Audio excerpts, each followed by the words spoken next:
Hello, Sammy Seahawk here with another episode of how my guardian angel was able to lead me to help someone. Uh, Many times, whenever I'm sent to someone, I'm usually sent there to help them or to connect the dots for them or to assist them or give them a sign in a way that they need the sign or to give them comfort. But I'm also sent there for the family around them too and their friends that are there with them. So let's say if I go to see a person who is in a hospital bed and in a coma or dying or something to that effect, I'm there to be there for their family also. So if their family needs something, I'm there for that. I'm not just there for the person. So I go there also to be able to provide some spiritual guidance and some support and comfort for the family also, because maybe they're struggling spiritually or maybe they're struggling with what's going on, and I can be there to be that comfort or be that guidance or just to try to help explain some things to them. Also, I've had a video where I was talking about honoring the father and mother, and that was the one where my father died, and I wasn't allowed to be at the funeral because he and I hadn't spoke for several years, and I honored those wishes. I was not there at the funeral, but once the funeral was over, I went, and it was a pouring down rain, and I went over there, and by chance, I was there to be able to help the funeral director and his helper be able to put my father at his grave. He needed to be moved from one place to another, and it was a heavy rain, and they just had a cart. Anyway, I was there to be able to honor my father that way.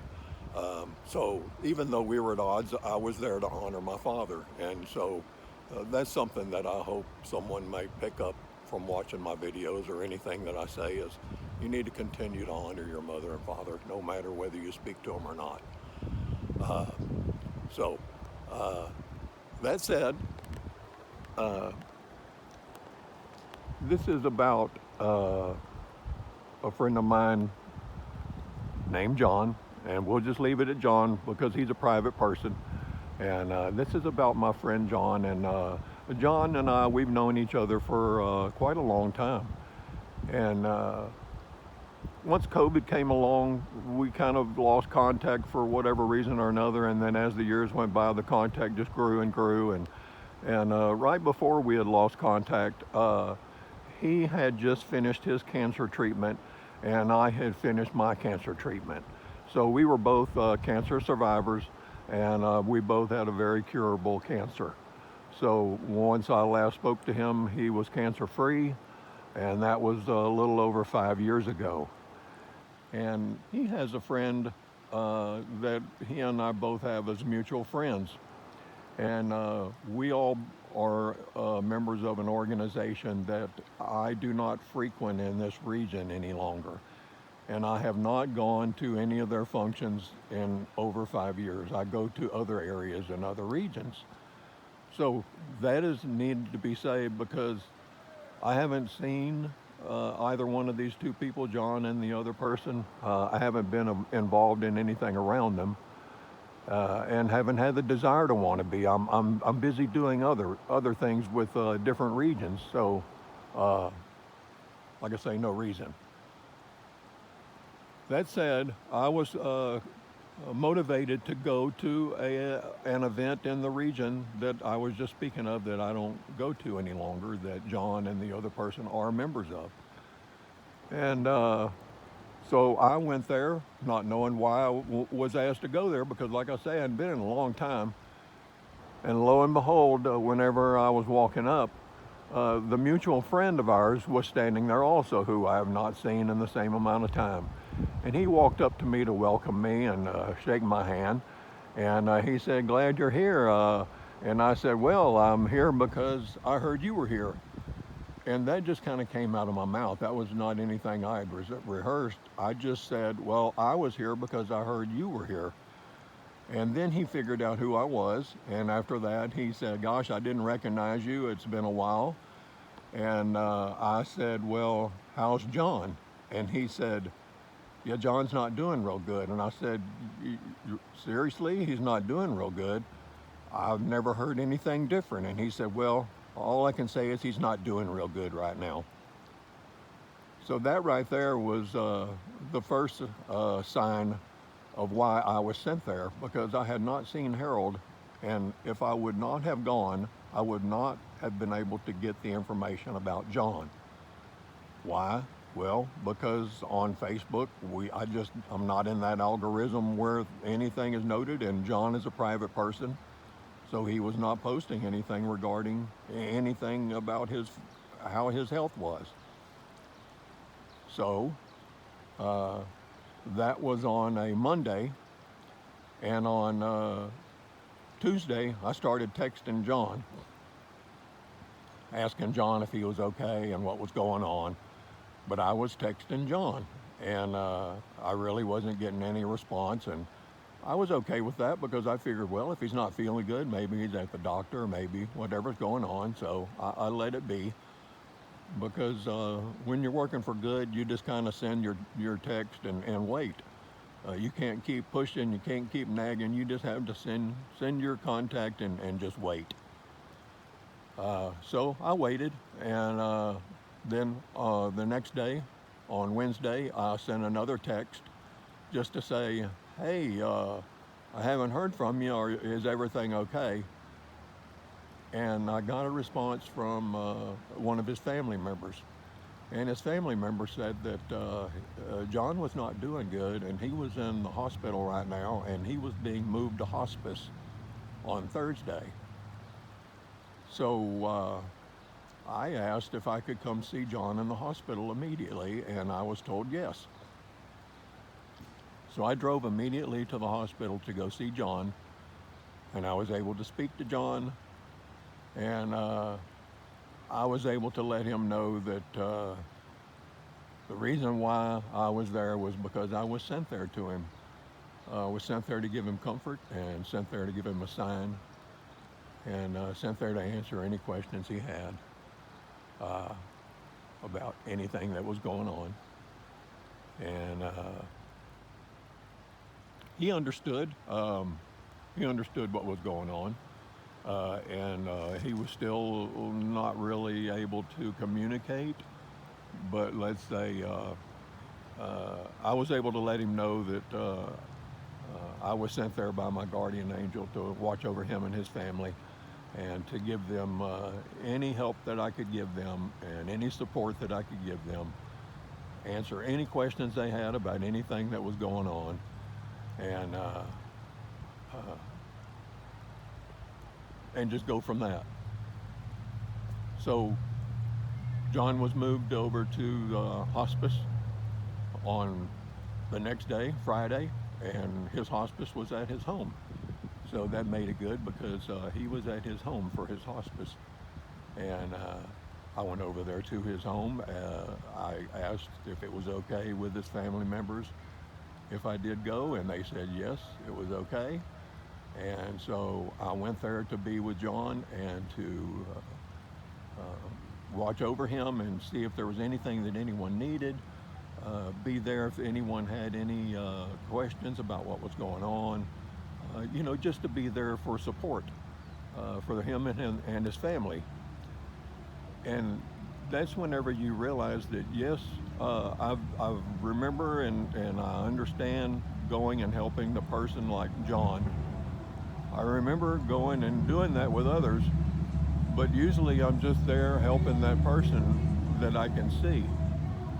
And once I was here a little bit longer, I could see that I was also there in regards to his family. And the issue with the family was centered around honoring their father. Their father was there and dying, and we had no idea how many days he had. And keep in mind now, what I'm telling you, I'm not judging anyone. I'm just giving you information about the way things work. That's all. No judgment here, because there's no room for that. It's just to explain to you how God works and how you are giving choices You were given chances. You were given signs. You were given all kind of things in order to make the correct decisions. So once I was there long enough, I understood that I was there to help give them the information they needed to make the correct decisions in their spiritual life. Because sometimes we do need that. Sometimes we need just a little hint. Sometimes we need a little sign. Sometimes we haven't had the guidance to know what to do, and so you need to listen to what's around you in regards to what's going on. And I understood that everyone was very vulnerable at the time, and I understood that I was not there to make any decisions for them. I was there only to give them information for them to listen to make their own decisions. And the decision was staying or leaving their father and going about their business, their personal lives. And once I was there long enough, I understood that they were there with a time frame that they had to leave on a certain day. And that was within the time frame that they gave John. He had a chance to live, which was 10 days. They gave him, well, I'm sorry, they gave him 7 days. And they said once he left on Thursday, they said he would be lucky to make it to the next Thursday. And the family members were there with the intention of leaving on Monday and Tuesday prior to that Thursday. Again, not any judgment, I'm just giving you days and timeline, just so you can understand how things work. So during the weekend, whenever I knew that, I only could say it once, but I explained to them that if everything or anything in life was meant to be, it would happen with ease, and it would happen without any problem, and it would happen without any loss of love to anyone around you. All the good things that are meant to happen in life are going to happen the way they're supposed to be, and they're going to happen in a positive way. So whenever you have plans to go do something, and then something very personal and family related comes up in those plans, that's when you have to decide, are those personal plans that I had already made more important than the person in my family who is sick or dying? You have to decide which one is more important to you. And in the true world, the true spiritual world, I'm pretty sure that if you had something related to your personal life that you needed to do, that you had already made plans and other people were involved, maybe money was spent, maybe time was invested in order to do these things that you had planned in advance, I'm pretty sure that if someone would have told those people involved that you had to postpone it or you could not be there because your father was dying, I seriously believe that they would understand and they would not hold it against you. And if they did, well, then they're not good people. That's where I was going with what I was explaining to them when I said, look, you have choices that you need to make. Either you can stay and be here, or you can go and do what you needed to do. But if things were meant to be, it would be easy, and it wouldn't be a problem, and it wouldn't make you feel bad if you went to go do it. So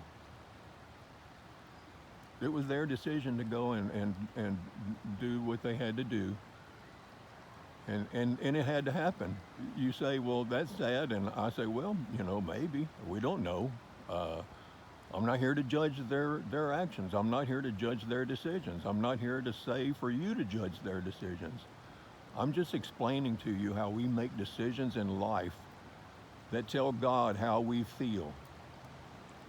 And that explains right there how you feel whenever your father or a family member of yours that you are close to, I'll go ahead and say your father, because that's pretty close.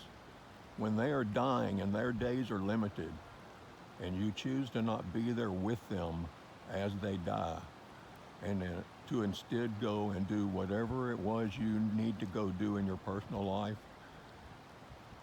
I don't know of anything that would be more important than staying with your father. If I could be there with my father, I would have, but I couldn't be. but I was there after everyone left his funeral, and I was able to honor him by being there at his funeral and being there to help my father be, be put into his final resting place. So uh, the reason why it had to happen is because sometimes we have to make those decisions that are not good, and they have to have the result that we deserve for those decisions. So sometimes they're good, and we make decisions, and the result is good, and we reap the rewards of good decisions on good things. And sometimes we make bad decisions, and we have to suffer from those decisions. It may not be that moment, but it will be later in life if it was the wrong decision. And only those family members will know if that was the right decision or not. That's why I say we're not here to pass judgment. I'm not here to pass judgment. I'm just saying that we all have to live by our decisions, and we need to think about those decisions and then hope that we make the right decision, where sometimes we won't know until later on down the road in life, and then we realize then we made the wrong decision in the past. So I was just explaining how my guardian angel sends me to help someone, and I am there to help those around him and those in his family uh, for their spiritual journey too. And like I say, their decision, whether they listen to me or not, had no benefit or loss to me. And I wasn't there to ask them 2 or 3 times to make the right decision and to think about whatever they were going to do. I did exactly what I was asked to do, and tell them, hey, good decisions are easy decisions. Bad decisions are ones that cause stress. And maybe the decision they were having to make created a lot of stress because their dad was dying, and they had to decide whether they were going to be there with him or to leave and not be there with him when he died.